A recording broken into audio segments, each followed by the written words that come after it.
Dodge City and in the territory on west, there's just one way to handle the killers and the spoilers, and that's with the U.S. Marshal and the smell of Gunsmoke.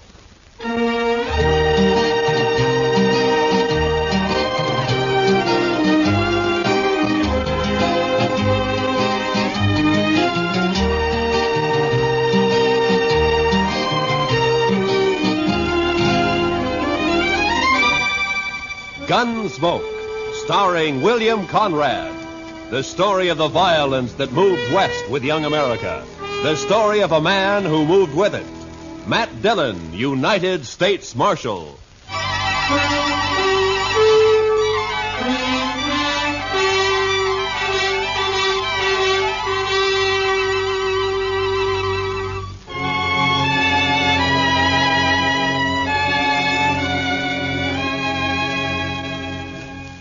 It was the dust. The heat was bad enough in Dodge City, but out on the plain, it was the dust. The sun was a burning red-brown chip in the sky, and the sweat on a man never had a chance to drop. It was blotted and dried with dust. Doc, Chester, and I had ridden to old man Gore's place 10 miles out. He'd had some trouble with one of the hands. The fellow had gone loco with liquor and had been shooting up the cattle. We found him, stripped naked nearby on his haunches, crying, drunk over a parched water hole. Doc had got him to bed and fixed him up some. And now we were heading back for Dodge. Darn horse.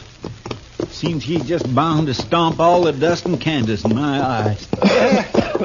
Maybe the marshal will buy you a camel, Chester. This keeps up, we'll all buy camels. I remember the time back in Waco when I was just Doc, a small... Chester, boy. You see something ahead on the side of the trail there? Yeah, maybe.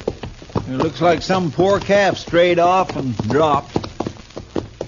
I don't think so. It looks like a man. Come on.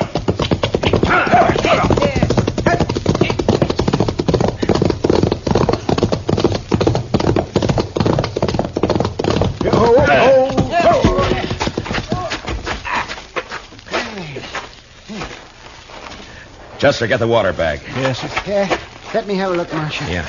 Let's see. Heat. Is he all right? Well, depends on how long he's been lying here. Here you are, Mr. Dillon. Open up his shirt, Marshal. Chester, get some of that water on his wrists. All right. It looks like an Easterner, huh? Sure not dressed for this country. Oh, no, that's better. That's better. Try to get a few drops in him. All right. No, not too much, Chester. Not in his nose, Chester, his mouth. Well, my gracious, I'm sorry, Mr. Dillon, but he moved his head. It's not so easy to... Hey, look, he's awake. You're all right, mister. Just take it easy for a bit now.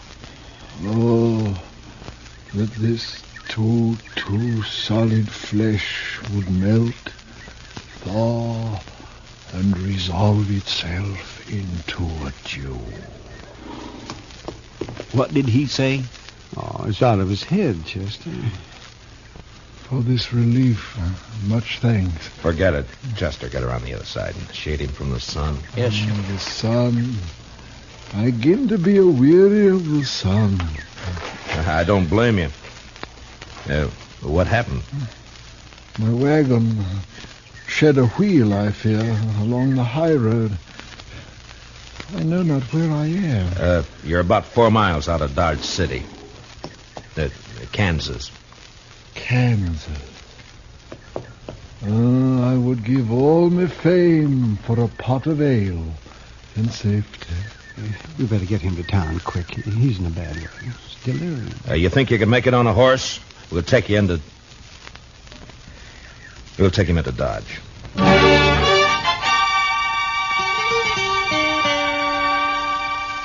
And he passed out again. We tied him across Doc's horse. Doc and I doubled up, and Chester rode behind.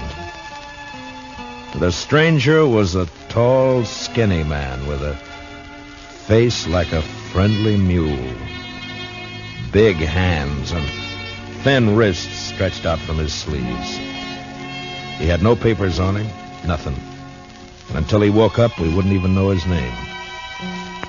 Doc settled him down in the back of his place, and he was still asleep when Chester and I rode out to where we figured he'd left his wagon. Wasn't hard to see when we found it. What color wagon would you call that, Mr. Dillon? Puce, Chester. Puce.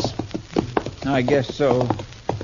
Seems to be some writing on the side there. Yeah.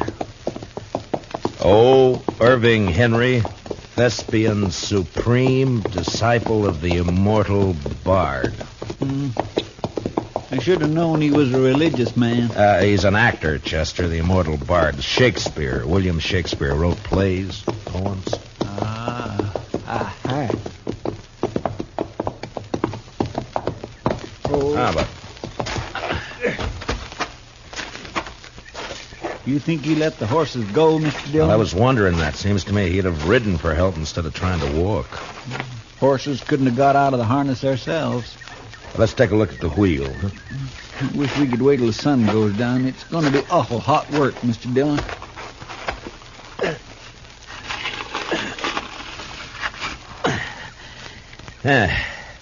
It's not too bad. The pin fell out. Must be another in the box at the back. Take a look, will you, Chester? Yes, sir. I'll prop the wheel up here. Now. Mr. Dillon? Yeah, can't you find it? Will you come here a minute? What's the matter?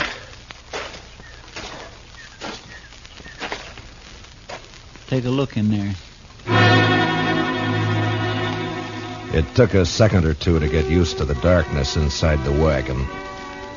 And then I saw the hand sticking out from behind the trunk. You didn't have to be the doc to know that it was a dead hand. The body was of a man about 40. He was dirty. And in a greasy, torn waistcoat, I found a pocketbook with his name. Sam Matchett. And that was all. Below his left shoulder and his back was a patch of dried blood. And in the middle, a bullet hole. We got the wagon wheel on, hitched up our horses, and drove into Dodge.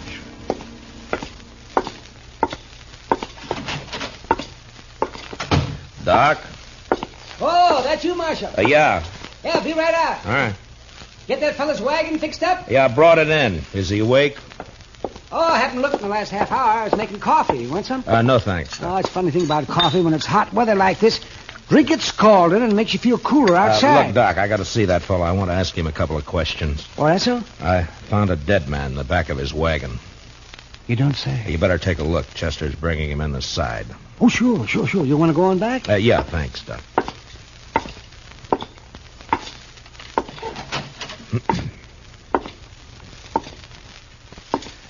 Mr. Henry? Mr. Henry, wake up. Yes, what? Oh. Your name, Irving Henry? Oh, Irving Henry. What is this place? Now, you got to listen to me for a minute. We found your wagon. Ah? Did you let the horses go before you sat on your own? Of course. I could not let them remain to die. Well, how come you didn't take one to ride? I have a loathing of horses. I cannot bear one under my body. There is a carafe of water beside the bed. Would you be good enough, Mr. Dillon, Matt Dillon. I'm the marshal here in Dodge City.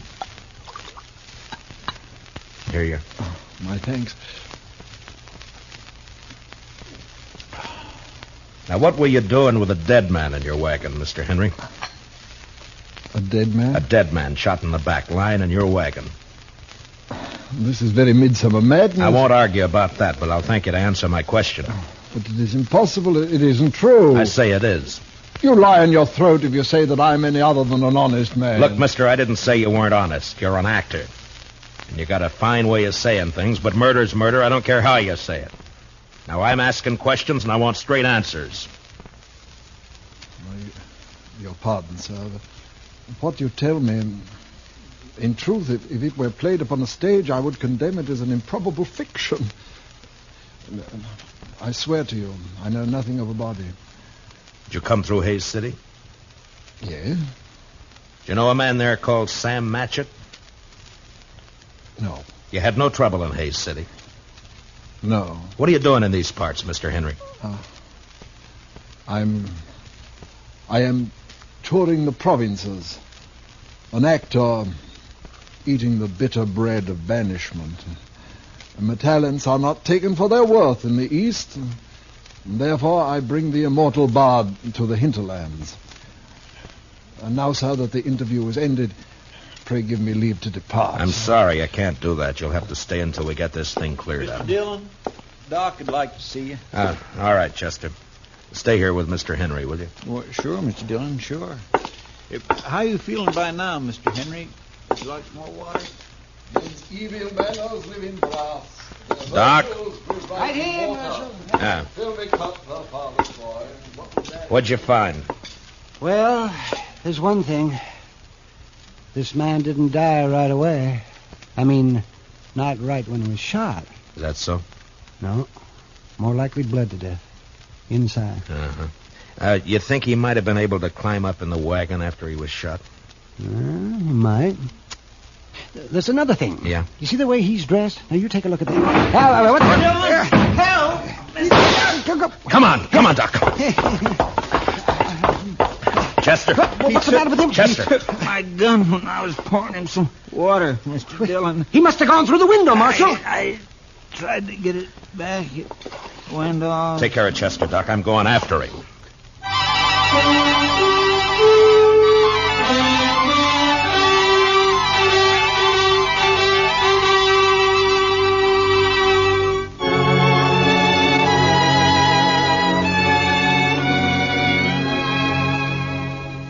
When I went out of there, I didn't know how badly Chester was hurt. There was a lot of blood on his head and over his face. It was nearly dark outside, and the street was empty. It was supper time. I could see the women through the windows getting food ready. The kids were inside, too. Sure looked peaceful. But with Henry out with a gun, well, that wasn't a good thing to have running around loose in Dodge.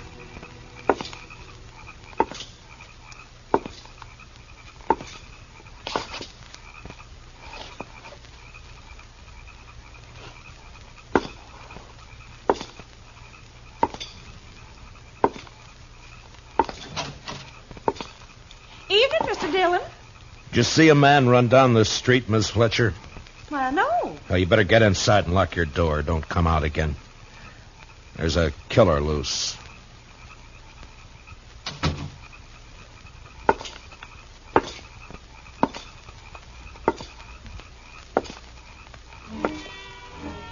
I walked the length of the street, listening, waiting. And when I got to the end, there was nothing. He hadn't taken a horse, I'd have heard that. And in a way, I was sorry, because if he'd tried to hide and dodge, there'd be no way to get out of shooting that wouldn't get women and kids hurt. A breeze came up and swirls of dust flew around, and then settled as the air became still and hot again. I went back to Doc's place.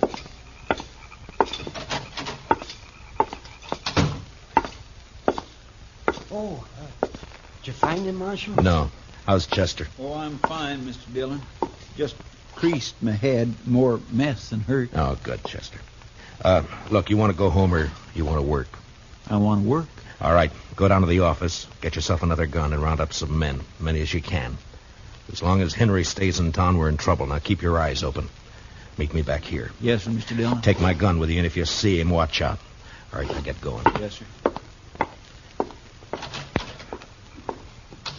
Now, Doc, I'm going to have to make you a deputy, too. Well, maybe instead of digging out bullets, I'll be putting some in. It's not funny, Doc. Now, come on.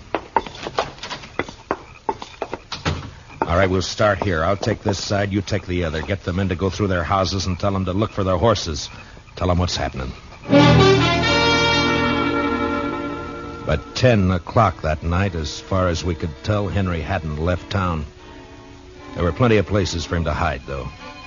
We had 50 men out searching. Chester and I were working along back of the express office. There were a couple of houses there we hadn't covered. You wouldn't think a man like that'd be a killer, now would you, Mr. Dillon? I never saw a man yet couldn't be, Chester. Depends on your reasons for killing, I guess. Now, let's take a look behind these boxes, huh?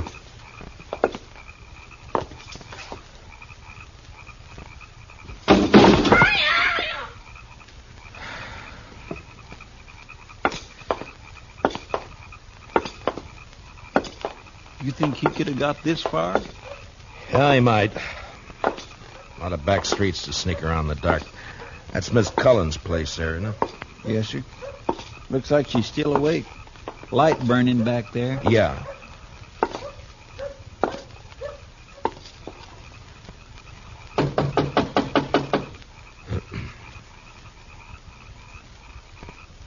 Seem a bit cooler to you tonight, Mr. Dillon? Yeah, a bit.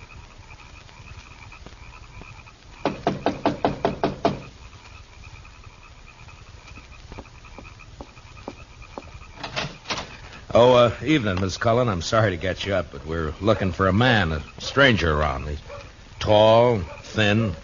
You seen anyone about tonight? No. No, I haven't. Oh? How's the kids? Oh, they're fine. Thank you, Mr. Dillon. Fine. Uh-huh. Well, you keep the place locked tight, Miss Cullen. Don't let anybody in tonight unless you know who it is. All right. Good night, Mr. Dillon. Good night, ma'am. Well, now that's strange. She didn't even say hello to me, and I know her better than you do, Mr. Dillon. Chester, round up the others. Get them over here. I don't know why she... He's in there with her. I think he's got the kids in the sleeping room. Oh. Sent her out to get rid of us. Now, I'm going to try and get in. Don't do anything when you come back. Just put the men around the house. Yes, sir.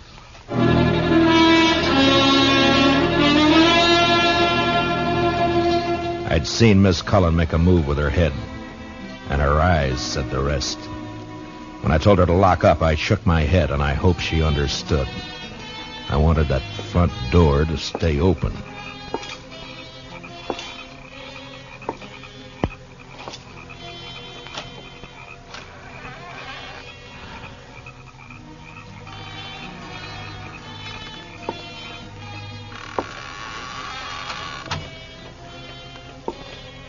Keep my promise as soon as I can. He was in there, all right. I could hear him. I wanted him alive, but I wasn't going to risk hurt to Miss Cullen or the kids getting him. Please, I did what you asked. Don't hurt the children, please. They will never know this night. And in the morning, when they awake... What's that?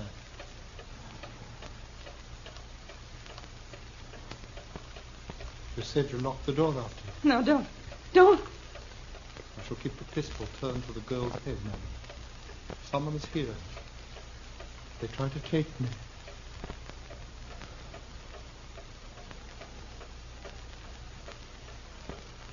Who is it? Who?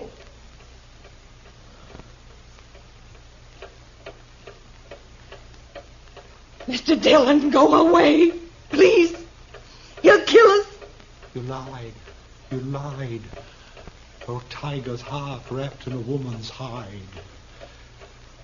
Listen to me, Marshal Dillon. Throw your pistol in here, and then come in with your hands before you.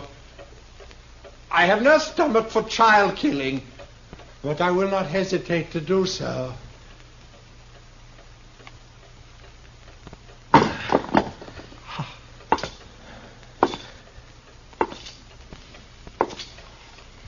Now, give me the gun, Henry. No, You won't be able to get out of this. I must. There is living to be done. You know that fancy talk isn't going to help either. Now, why don't you climb down? What happened to Matchett? Nothing happened to Match. Why'd you kill him? I didn't. In 5 minutes or less, there'll be 50 men or more around here. Now, what are you going to do? I don't know. If you didn't kill Matchett, you'll get a chance. I'll see to that.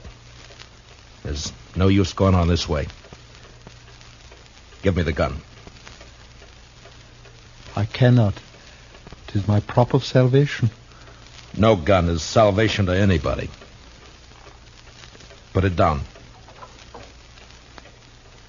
You must tell the men to go away, Marshal Dillon. I'll have to take one of these children with me for my protection. No! Shed a tear for me, madam. I have the greater need. You do a lot of talking, mister. I'd like to see you turn the gun away from that kid's head. That'd take more than talk, wouldn't it, though? I have no skill with such a weapon. Why should I match with you? I want to live. You're going about it the wrong way. The smallest worm will turn, being trod upon. Meaning? You gave me no choice when you brought me here. Would have been better to have left me lying in the dust. You don't understand. You don't know. Well, why don't you tell me? What good would it do? That depends.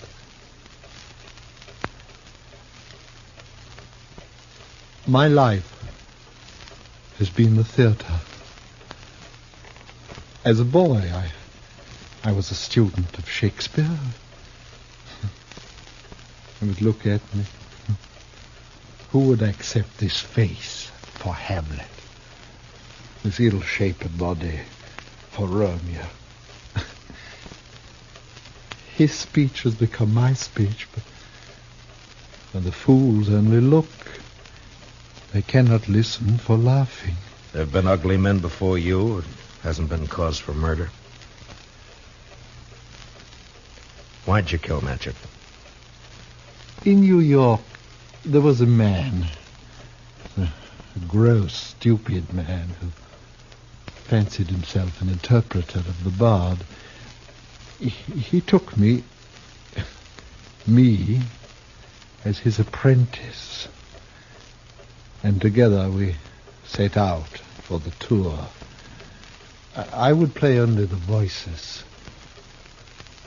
Never Richard, never Henry, never Lear, only the voices. Whilst he, stumbling, drunken, he muddled and tore to a tatter the words that I should have spoken. You killed a man because you wanted to play a hero? How easily murder is discovered. Yeah, sometimes, I guess. It was yesterday. We were leaving Hayes City. We played there for 2 days, and it made me a laughing stock. It was night, and he became drunk and threatened to leave me in the next town. I made him stop the wagon, and taking up a pistol, I shot him. He did not die at first, and when I saw what I had done, I wanted him to live. And I put him into the wagon, and I drove on, hoping to find a doctor. Then, as the night passed, I saw that he had died. And I was afraid. The wagon broke down? Yes, I put my purse into his clothes and took his name for mine. How I've hated the name of Sam Matchett. But you wouldn't understand. I wouldn't? Well, what now? I want to live. I want my chance. You've done a murder. I can't let you go. You know that. Don't make it harder. I lost my husband 2 years ago. I know what it is to be alone. You've been alone, haven't you? I'm sorry. But you killed someone. We may pity, though not pardon thee, eh? I'm going now, Marshal. If you walk out of there with your gun, you're a dead man. Death's a great disguiser. I must have my chance. Don't do it, Matchett. There'll be killing. Madam, forgive me. I would not have harmed your children. Matchett, put down your gun. Let me go my way. Please. There are a lot of men waiting for you out there, Matchett. You know what'll happen if you open the door.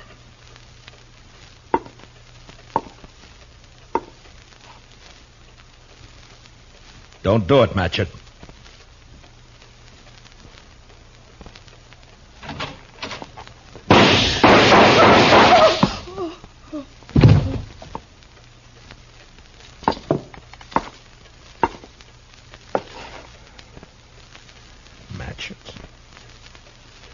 Sleep, perchance to dream. Aye, there's the rub. For in that sleep of death, what dreams may come.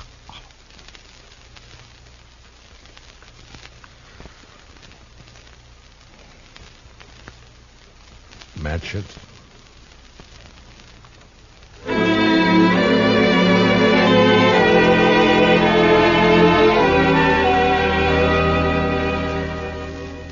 He knew he was going to die. The minute he opened that door, he knew it. And maybe he wanted to, because he fired first, a single shot. We buried him in back of the church, and I found some words in a book to put on his grave. He that dies pays all debts.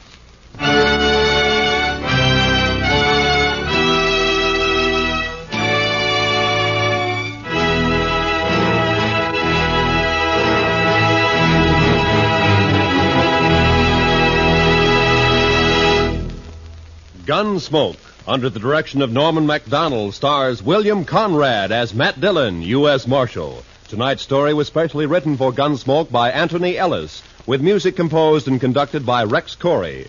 Hans Conried was featured as Henry, with Mary Lansing as Mrs. Cullen. Parley Bear as Chester, and Howard McNear as Duck. Join us again next week as Matt Dillon, U.S. Marshal, fights to bring law and order out of the wild violence of the West in Gunsmoke.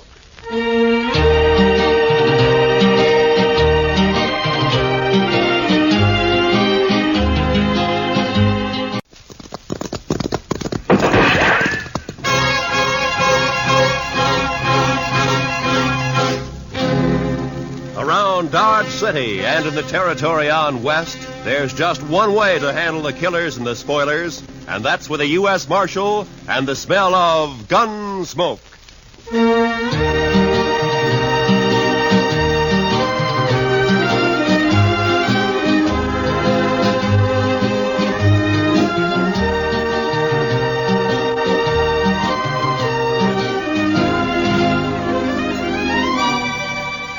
Gunsmoke, starring William Conrad. The story of the violence that moved west with young America. The story of a man who moved with it. Matt Dillon, United States Marshal.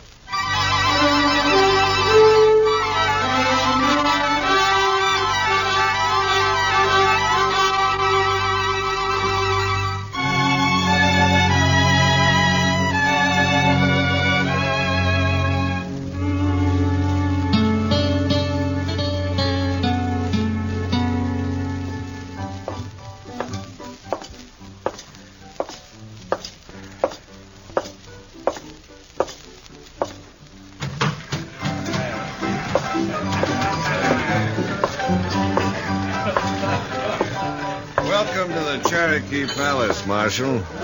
I see you received my complaint. I got it, Mingo. Where's Stanley? Where do you think? Upstairs. Brandy? Naturally. She always does mother him when he's in trouble. Be careful, Marshal. He might be dangerous.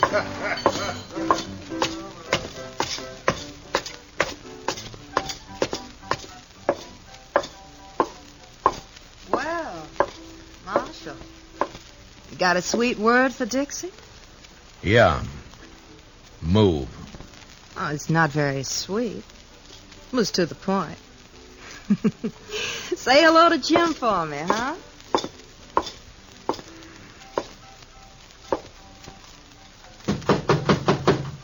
Go away.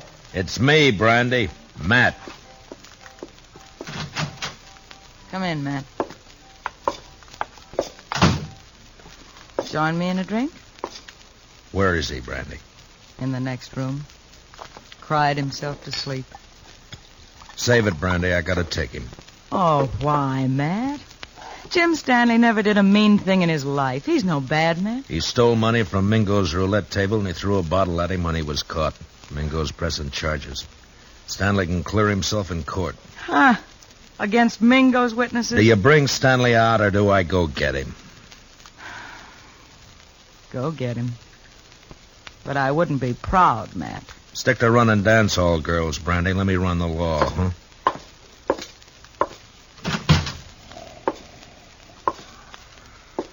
Stanley? Stanley! Oh, it's you, Marshal. I was sleeping. I want you to come with me, Jim. Come with you? Sure, Marshal. You better get up. Come on. Come on. Oh, yeah.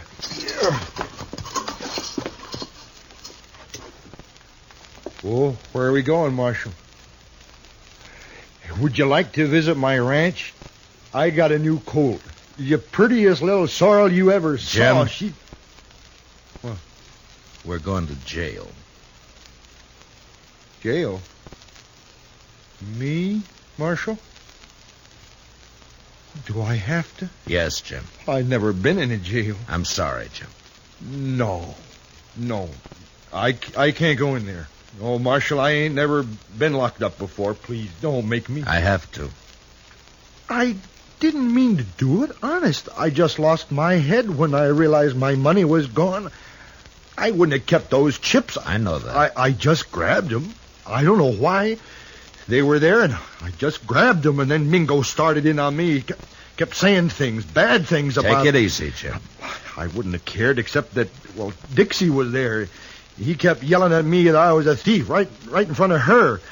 I tried to make him stop, and he wouldn't. Then something happened. The bottle was there. You threw it at Mingo? No, I just threw it, Marshal. I was crazy. I didn't mean to hurt nobody. I believe you, Jim. Marshal, will you ask Dixie to come and see me later? Yeah, sure, I'll ask her. Thanks. I just want to tell her not to blame Mingo for all this. She might say something or give up her job. Don't worry, Jim. I don't think Dixie's going to give up anything.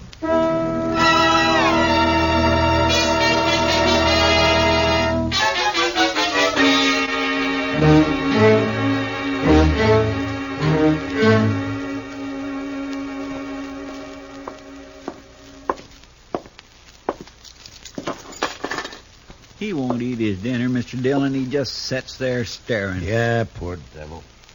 He won't really be convicted, will he? Well, I hope not, Chester. Mingo's the one who ought to be in jail. Look, Chester, this isn't exactly my idea of justice either. A shady gambler against a simple-minded horse rancher. Hello, Marshal. Goodbye, Chester. Oh, goodbye. I'll run along. You stay put, Chester. Oh, now, Marshal, I wanted to be alone with you. I sent for you to come and visit Jim Stanley, and you better be nice to him. Most fellas are tickled pink if I like them. They say I'm pretty. You're pretty enough. That's better. I knew you liked me. I said you were pretty. I didn't say I liked you. Oh, now that's nasty. Would you like to hear what I really think of you? No, don't bother. I get the idea. You're Mingo's girl. When I feel like it. Then why do you have to tease a man like Stanley, drive him to drinking and gambling and trouble like he's in now? He's sweet. He thinks I'm beautiful. Yeah. But even men like him wake up. Stick to Mingo.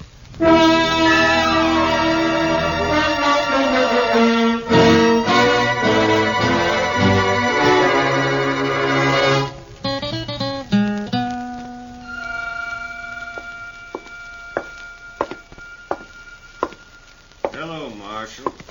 Thought I'd drop in and see if your prisoner was all set for trial tomorrow. Mingo, I want you to withdraw those charges. And let that potential murderer go free? No. You got back the chip Stanley took from your table, and his assaulting a man like you is ridiculous. He doesn't even wear a gun. A bottle constitutes a deadly weapon. Look it up, Marshal. Why you doing this, Mingo? Why pick on a man like Stanley? Let's say I don't like him always slobbering over Dixie. She's private property. For that greedy little vixen, you'd send Stanley to prison knowing that it'll probably crack his mind completely? That's his problem. You don't understand, Mingo. I don't like to see people pushed around. Well, don't cross me, Marshal. I already have. People get dead that way. Yeah, so I've heard. Now, just who are these witnesses of yours against Stanley? Ned Cole, Saginaw Henry. Both on your payroll? Dixie. Some of the other girls. All working for you, huh? Jim Stanley's as good as convicted, Marshal. There's not a thing you can do about it.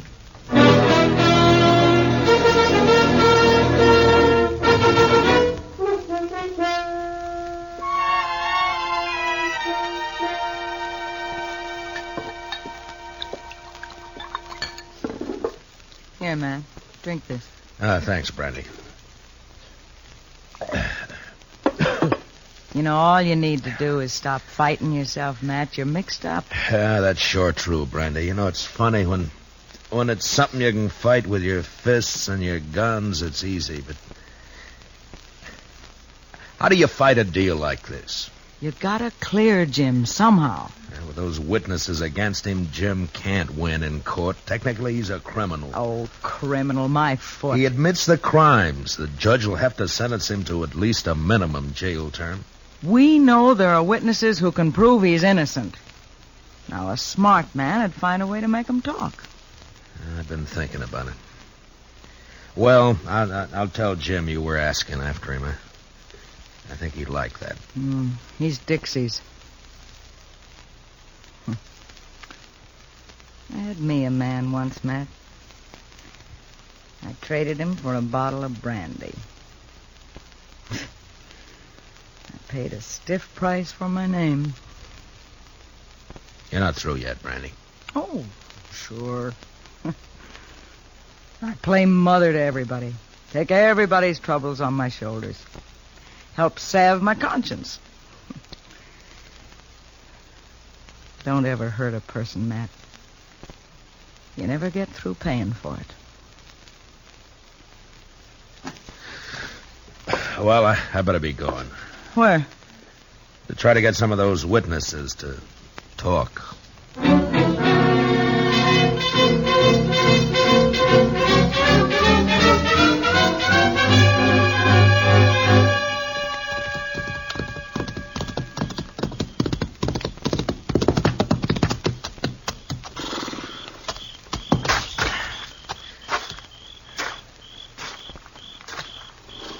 Hello, Saginaw. Huh? Oh, it's you. I've been looking for you. Then you've been looking for trouble. Well, you're beginning to sound like your boss, Mingo. It's late. What do you want? I want to read you something from this book. What book? This law book. Oh, so? First law I see says that anyone giving a drink to an Indian is liable to fine up to $500. I saw you buy an Indian Pete a drink only last week. Pete's a stable boy. He ain't no savage. Law doesn't say savage, says Indian. Pete's an Indian, so technically you broke the law. You can't make Next one says any man that disrobes in a public place is guilty of committing a public nuisance.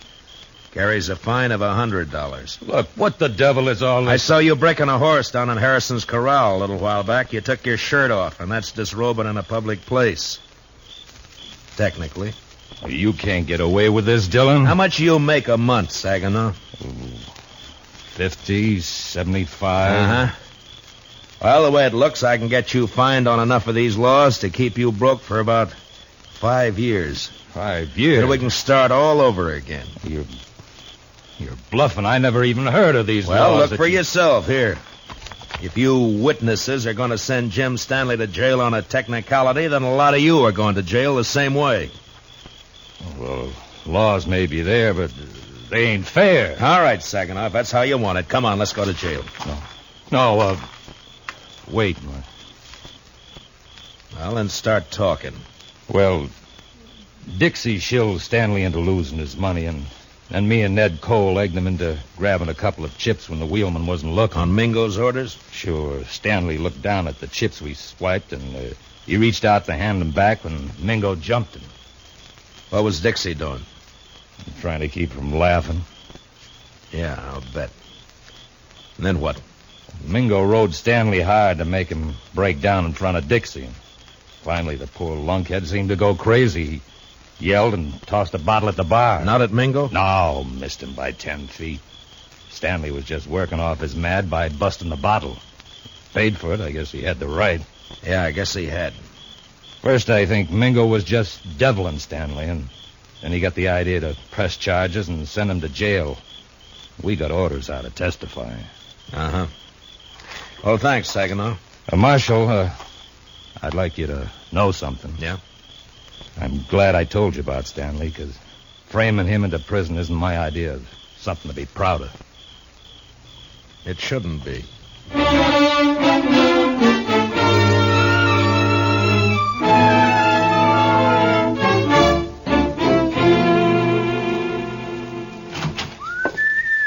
Ah, good evening, Chester. My, what are you so happy about, Mr. Dillon? Everything, Chester, everything. Is it about Jim Stanley? It is about Jim Stanley. He's going to clear himself in court tomorrow. Come on, let's go tell him. Well, gracious, that is good news. He couldn't have taken much more of being locked up. I know. Hey, Jim, wake up. We're going to bring... Jim. Mr. Dillon, he's gone. Both window bars are cut. Yeah. And here's what cut him. A hacksaw blade. And look yonder, there's another. Oh, that fool. Why couldn't he have waited one more day and he'd have been free? Jim Stanley didn't have those hacksaw blades on him, Mr. Dillon. I know. I searched him good. You searched Dixie good? Hmm? Oh, mercy, no, Mr. Dillon. She's a girl. He didn't have any other visitors? No, sir. Mingo's going to be awful mad when he finds out his girl helped Jim Stanley get away. Come on. You going to arrest Dixie, Mr. Dillon? I don't know, Chester. First, I got to find her.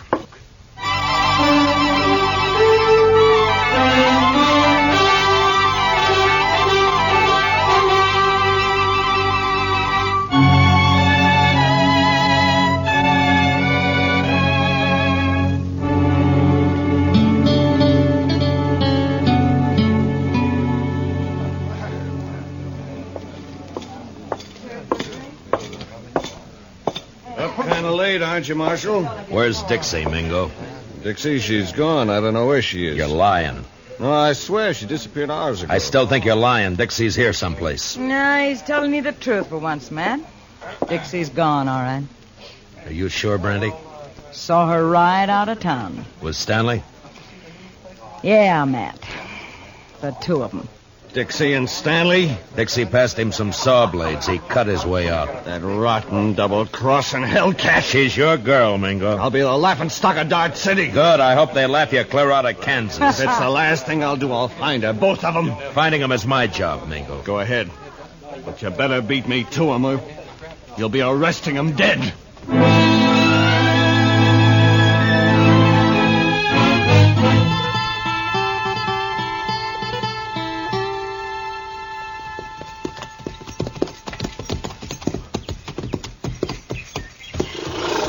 Yeah, they stopped here, all right. Probably changed horses and got some supplies. That wasn't why Stanley came home. Look, Chester. What? Water in the stock trough is right up to the top. And the barn's open. Feed pulled out where the stock can reach it. Even scared to death, Jim thought about his animals first. Mr. Dillon, you think Mingo's trailing Stanley and Dixie, too? Perhaps. It's one good reason why we better catch him quick. Come on.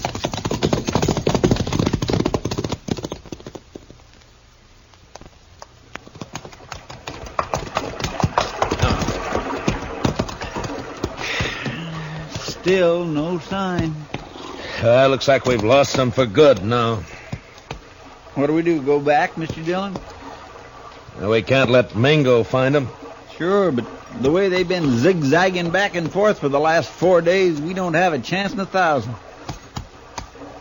I'm not so sure, Chester. Hmm? You know, there's a certain pattern about the way Stanley and Dixie have been moving. I don't think they're trying to leave this section at all.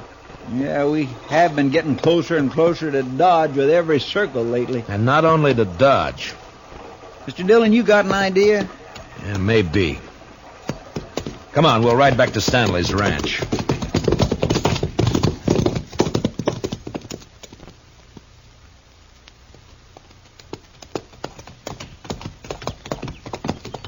You think they came back here? I will soon find out. But from what we saw here before, I'll bet Stanley's not the kind to stay away from his ranch for very long. Hit the dirt, Jim. Behind the trough. Yeah. It's Jim Stanley.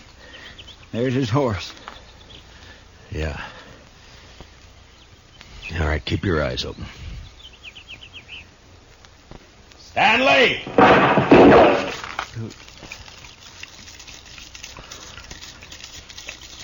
Jim, it's Matt Dillon. Let me talk to you. You go away, Marshal.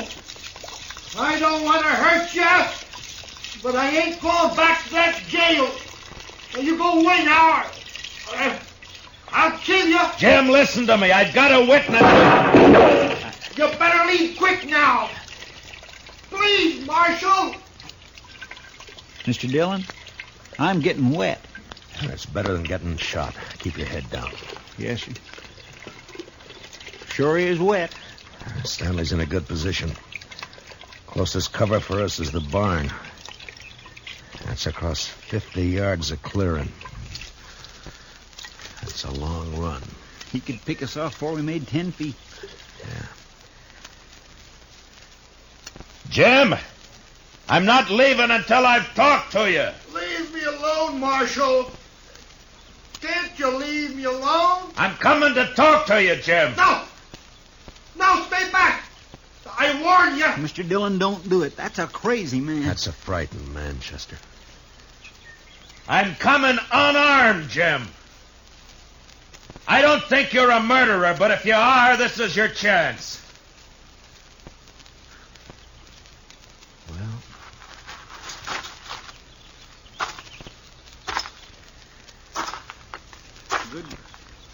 Good luck, Mr. Dillon.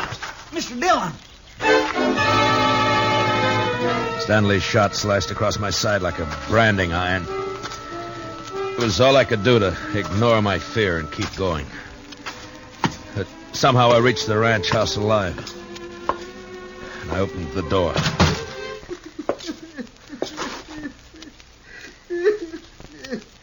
Jim Stanley stood there holding his gun. And crying.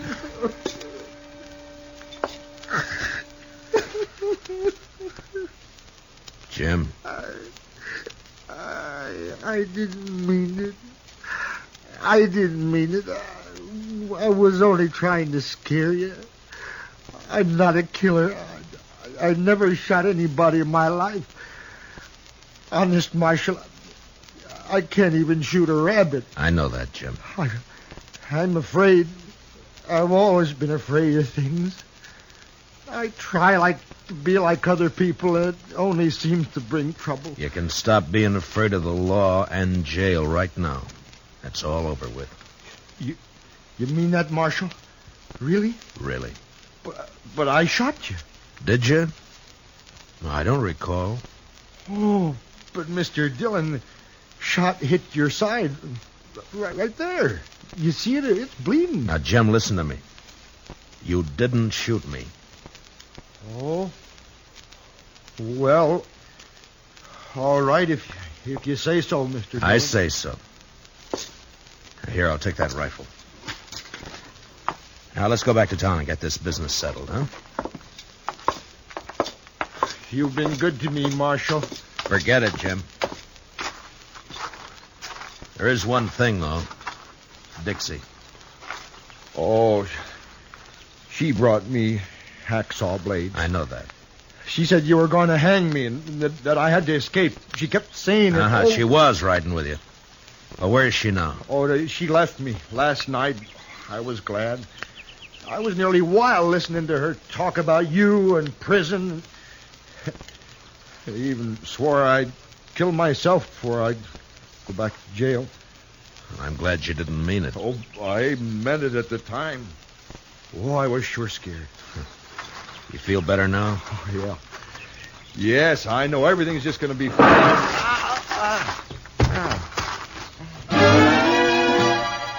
The rifle slug splashed the side of Jim's face with red, and he crumpled into the dirt. From the water trough, Chester opened up and drew the fire of whoever was hiding in the hayloft of the barn. I could see a gun barrel poking out from the side of the hayloft. I picked up Stanley's rifle.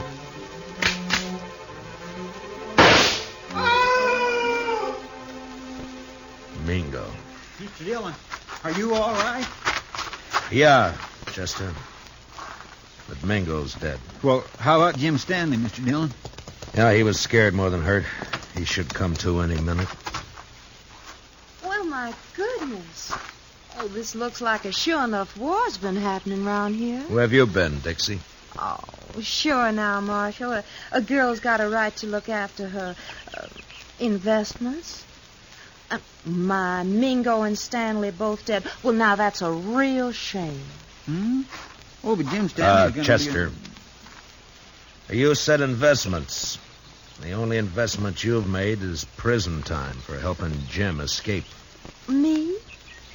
Well, how are you going to prove anything, Marshal? With Jim dead. But he's... Chester, why don't you go look after the horses? But Mr. Dillon... Yes, sir. It's a right good thing because I'm going to be terribly busy, you know, taking care of poor Jim's ranch and money and of course, the funeral and everything. Why should all that concern you, Dixie? Because I'm Jim Stanley's widow. What? I married him 3 days ago in this city. It was such a sweet wedding. Yeah, I'm sure it was. And now all I have left are some memories. And, of course, this little old ranch and Jim's money. Dixie, there's something you should know. Hmm? You also got a husband. Have you heard enough, Jim? Enough. Jim! When I saw you fall... You're sure bad, Dixie.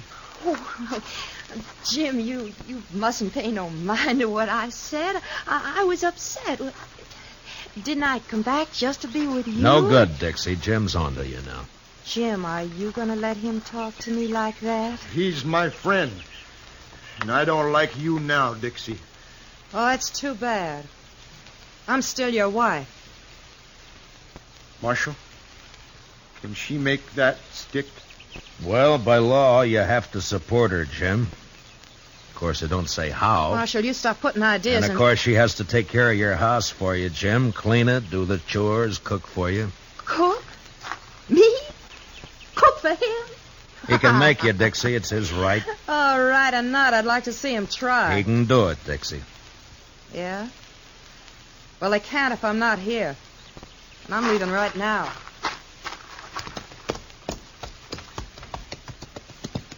You want to ride into town with us, Jim? No. I think I'd rather stay here for a while, Marshal. If it's all right. Yeah, sure. I'll fix it. But in a few days, when you feel like it, come in and see me, and we'll help you get that divorce taken care of. Divorce? On grounds of desertion. She just deserted you, remember? Chester and I are your witnesses. Oh. Well, thanks, Marshal. I sure do thank you. So long, Jim. Goodbye, Marshal. Bye. Come on, Chester, let's go. He's had it too rough out here on the frontier, hasn't he, Mr. Dillon? Jim Stanley, I mean. It's addled him, sort of. Yeah, I guess that's it, Chester. Men like him need looking after. Yeah, we got all kinds out here, Chester. Come on, let's get back to town.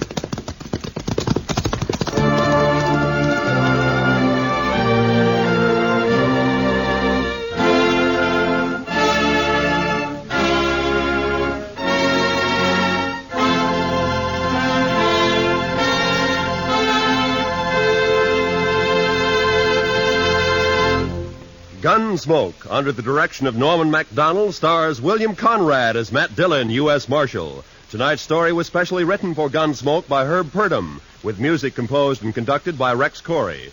Featured in the cast were John Daner and Michael Ann Barrett, with Paul Dubov, Vivi Janis, and Bill Lally. Parley Bear is Chester. Join us again next week as Matt Dillon, U.S. Marshal, fights to bring law and order out of the wild violence of the West in Gunsmoke.